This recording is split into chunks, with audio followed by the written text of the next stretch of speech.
Shalom, perkenalkan nama saya Angelika Sara. Saya mahasiswa Prodi S1 Teologia dengan NIM 1125141114 dan dengan mata kuliah okultisme, di mana di sini saya akan membuat video tentang okultisme yang sudah diberikan oleh Bapak dosen Jeffrey, yaitu 4 soal yang akan saya bahas pada hari ini di dalam video ini.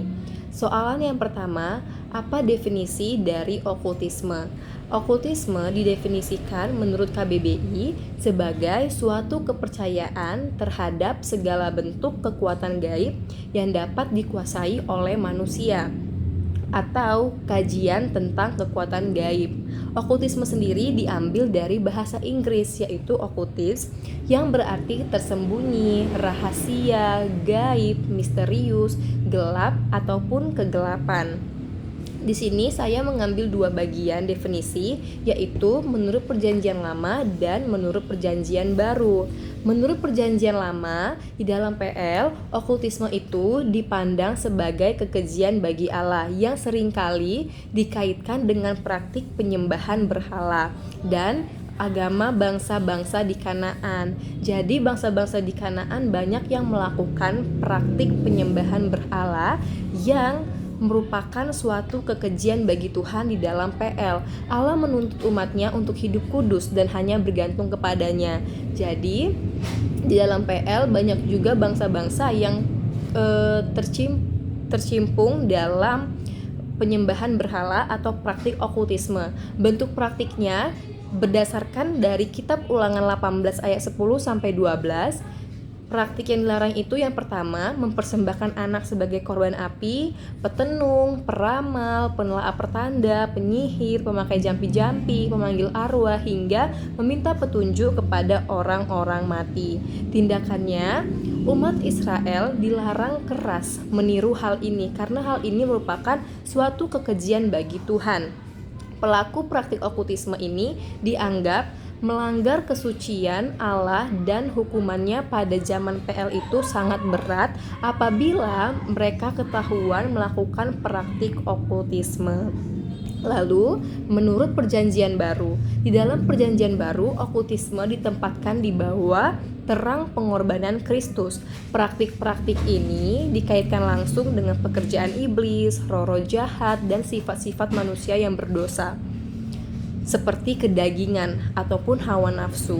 Bentuk praktiknya dapat kita lihat di dalam Galatia 5 ayat 19 sampai 21. Perbuatan daging yang dikutuk mencakup penyembahan berhala dan sihir. Jadi kita bisa baca di Galatia 5 ayat 19 sampai 21. Di sana terdapat banyak perbuatan-perbuatan daging yang harus kita hindari karena itu merupakan praktik-praktik okultisme. Salah satunya ada penyembahan berhala dan sihir. Di Kisah Para Rasul juga di ayat 19, pasal 19 dan ayat 19, praktik ilmu gaib dan mentera secara terbuka ditolak dan buku-bukunya dimusnahkan oleh jemaat mula-mula. Tindakannya apa? Dalam PB memperingatkan bahwa mereka ataupun kita yang melakukan praktik-praktik hal tersebut tidak akan mendapat bagian dalam kerajaan surga. Jadi ketika kita manusia masih memiliki kedagingan dalam hidup kita, hawa nafsu, kita tidak akan bisa mendapat bagian dalam kerajaan surga. Karena itu adalah hal-hal yang dilarang oleh firman Tuhan dalam Perjanjian Baru. Kuasa kegelapan itu dianggap telah dikalahkan oleh kuasa kebangkitan Yesus Kristus, sehingga kita tidak boleh lagi mengarah ke belakang dan mengikuti ajaran-ajaran kekuasaan kegelapan. Lalu, soal nomor yang kedua, gejala atau tanda orang-orang yang terlibat di dalam okultisme. Di sini ada 10 tanda atau gejala orang-orang yang terlibat di dalam praktik okultisme. Yang pertama, malas ke gereja. Orang-orang yang terlibat dalam praktik okultisme sudah dipastikan pasti mereka itu malas ke gereja. Lalu yang kedua, mengantuk saat mendengarkan firman Tuhan. Ketika orang-orang tersebut sudah masuk ke dalam praktik okultisme, otomatis mereka tidak senang mendengarkan kebenaran akan firman Tuhan. Mereka pasti mengantuk saat mendengarkan firman Tuhan. Lalu yang ketiga, tidak membaca Alkitab atau jarang, malas membaca Alkitab. Yang keempat, keras kepala, lalu ragu-ragu, gelisah atau tidak tenang dalam hatinya, gampang emosi, mudah marah, takut, selalu berpikir hal-hal negatif, dan perilaku seks. Ke-10 hal ini merupakan tanda-tanda orang-orang yang terlibat dalam praktik okultisme. Dan kita sebagai manusia harus menjauhi hal-hal ini agar kita tidak terlibat dalam praktik okultisme yang merupakan suatu kekejian bagi Tuhan. Lalu soal nomor 3, ajaran kekristenan tentang okultisme. Bagian yang pertama, larangan dalam Alkitab. Dalam PL dan PB yang sudah kita bahas sebelumnya, banyak hal-hal yang dilarang di dalam PL Perjanjian Lama dan Perjanjian Baru, terutama dalam Perjanjian Lama. Secara spesifik mengutuk segala bentuk sihir, ramalan, jampi-jampi, pemanggil arwah, hingga astrologi, karena seluruh hal ini dianggap suatu kekejian bagi Tuhan, karena seluruh hal ini dianggap sebagai penyimpangan dari Tuhan. Ketika kita melakukan seluruh hal ini, kita dianggap sebagai orang yang menyimpang dan orang yang melakukan kekejian bagi Tuhan. Lalu, kedaulatan Allah. Manusia itu diciptakan sebagai makhluk ciptaan yang beriman dan bergantung kepada Allah. Ketika kita melakukan praktik okultisme, dianggap sebagai bentuk pemberontakan atas pencarian kuasa di luar kuasanya Tuhan. Jadi, kita sebagai manusia pada awalnya sudah dituntut untuk hidup beriman kepada Tuhan dan hanya bergantung kepada Allah. Hanya Yesus satu-satunya Allah yang dimana kita bisa meletakkan sumber pengharapan kita dan meletakkan iman kita di dasar yang kuat, yaitu kepada Yesus Kristus. Tapi ketika kita menyimpang dari ajaran itu artinya kita sudah masuk ke dalam praktik-praktik okultisme, di mana adanya pemberontakan dan pencarian kuasa lain di luar kuasanya Tuhan Yesus. Lalu bentuk-bentuk okultismenya itu yaitu ada sihir, perdukunan, ramalan, horoskop, tarot, jampi-jampi, sampai di persugihan. Jadi kekristenan mengajarkan kita untuk selalu bergantung kepada Tuhan Yesus dengan iman kita yang kuat, tanpa adanya pemberontakan, tanpa adanya penyimpangan. Karena dalam Perjanjian Lama bahkan Perjanjian Baru sudah banyak dilarang dan sudah banyak larangan terhadap tindakan okultisme ini, sehingga ketika kita sudah tahu tentang larangan itu, kita tidak boleh melanggar, karena itu semua hal-hal yang dilakukan itu merupakan suatu kekejian bagi Tuhan Yesus. Jadi ada baiknya untuk kita menahan diri dan selalu menggantungkan iman kita hanya kepada Tuhan, karena Tuhan Yesus adalah Allah satu-satunya di mana tempat iman kita bersandar. Lalu soal nomor 4, cara mendoakan orang yang kerasukan dan apa saja sih langkah-langkahnya?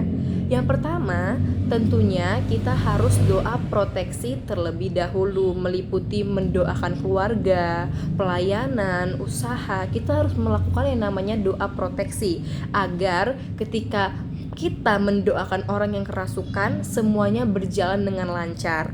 Lalu yang kedua, doa pengusiran kuasa gelap.